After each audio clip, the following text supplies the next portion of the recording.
হ্যাঁ, এখানে কি করেন মুরব্বী? আরে আমি তো দেখতেছি পাল্লা দিয়ে তো আমরা আগে ওজন করতাম, হ্যাঁ, তো এটা কি মাপামাপি করতাম। এটা আজব এক এটা পাল্লা কি দেখলেন না? আজব পাল্লা দেখতেছি। আচ্ছা, এটা হচ্ছে যে আমাদের যে ফুল প্রেমী যে ভাইয়েরা যে আছে না, ফুল ফুল হ্যাঁ, তা সেক্ষেত্রে এটাকে বলা হয় ঝুলন্ত টব। ঝুলন্ত ও, টব। ঝুলন্ত টব। হ্যাঁ, আমি তাই- মনে করছিলাম যে পাল্লা। হ্যাঁ, তো এইরকম যদি আপনারা বাড়ির সামনে বা অফিস আদালতের সামনে এরকম যদি শীতকালীন মৌসুম এখন জি। এ সুন্দরভাবে যদি টবে আপনারা যে ফুলের চারা লাগান, হ্যাঁ তাহলে কিন্তু ফুলগুলো খুবই যখন তো সুন্দর ফুটবে হবে। অনেক সুন্দর লাগবে। হ্যাঁ, হ্যাঁ, অনেক তা সুন্দর। তাহলে এখানে বুঝলেন তো, এটা দাড়ি পাল্লা ঠিক আছে আপনি যেটা বলছেন, হ্যাঁ, এটা আমি হচ্ছে সেটাই ঝুলন্ত মনে টব, করছি। ফুলের ঝুলন্ত টবের এটা এখন এখানে। এটার নাম হলো ঝুলন্ত টব। হ্যাঁ, ঝুলন্ত টব।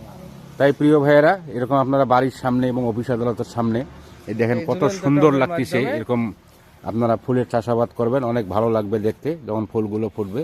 তো সবাইকে অসংখ্য ফুল একটা ধন্যবাদ, পবিত্র জিনিস। আপনাকে অনেক ধন্যবাদ। তাহলে আপনি এখন বুঝলেন এটা আসলে কি? জি জি জি জি জি, এখন বুঝলাম যে এটা একটা ঝুলন্ত টব। হ্যাঁ, ধন্যবাদ আপনাকে।